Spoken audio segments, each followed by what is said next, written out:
थांबा उद्याचा पेपर रद्द झालेला आहे. उद्याचा टी परीक्षेचा पेपर या ठिकाणी फुटलेला आहे. त्यामुळे उद्या होणारी टी परीक्षा या ठिकाणी आता पुढे ढकलण्यात आलेली आहे. कारण बरेच विद्यार्थी बस स्टँडवरती पोहोचलेले होते, बरेच विद्यार्थी रेल्वे स्टेशनवरती पोहोचलेले होते, काही विद्यार्थी एक्झाम सेंटरच्या अगोदरच्या दिवशी जावा म्हणून त्या ठिकाणी पोहोचलेले सुद्धा होते. परंतु आता उद्या परीक्षा होणार नाही असं महाराष्ट्र राज्य परीक्षा परिषद मार्फत या ठिकाणी 28 जून 2026 रोजी संपूर्ण महाराष्ट्र राज्याची होणारी जवळपास 1028 केंद्रावर ही परीक्षा या ठिकाणी होणार होती उद्याच्या दिवशी. परंतु या ठिकाणी नीटचे ज्या पद्धतीने या ठिकाणी पेपर फुटला होता त्या पद्धतीने या ठिकाणी महाराष्ट्रात सुद्धा मित्रांनो टीईटीचा पेपर या ठिकाणी फुटलेला आहे.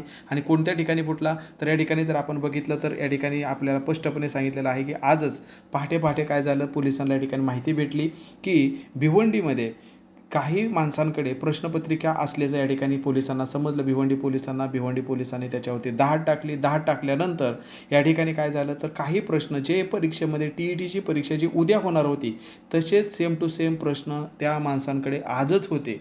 याचा अर्थ तो पेपर या ठिकाणी टीईटीचा फुटला आहे. आणि टीईटीचा पेपर फुटल्यामुळं आता उद्या होणारी जी टीईटीची परीक्षा आहे 28 जून रोजी जी परीक्षा होणार होती तर ती आता टीईटी परीक्षा पुढे ढकलण्यात आलेली आहे. याचं एक कारण असं आहे पुढे ढकलण्याचं की या ठिकाणी कोणत्याही परीक्षेमध्ये यांना पारदर्शकपणेची परीक्षा घ्यायची आहे असा परीक्षा परिषदेचा आग्रह आहे. चांगली गोष्ट आहे, कारण तसंच या ठिकाणी दामटण्यात विद्यार्थ्यांची दडपशाही करण्यात काही अर्थ नाही, कारण कोणावरही अन्याय होऊ नये. त्यामुळं परीक्षा पुढे ढकलणं हाच एक मार्ग या ठिकाणी योग्य आहे. परंतु अशा पद्धतीने जर आता नीटचा पेपर फुटला, टीईटीचा फुटला, उद्या प्रत्येकच पेपर जर फुटायला लागलं तर स्पर्धा परीक्षेच्या विश्वासार्हता अगोदरच डळमळीत झालेले आहे. अजून विद्यार्थ्याचा विश्वास या ठिकाणी डळमळीत होईल.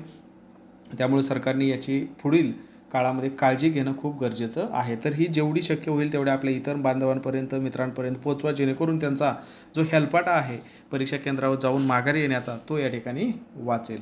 धन्यवाद.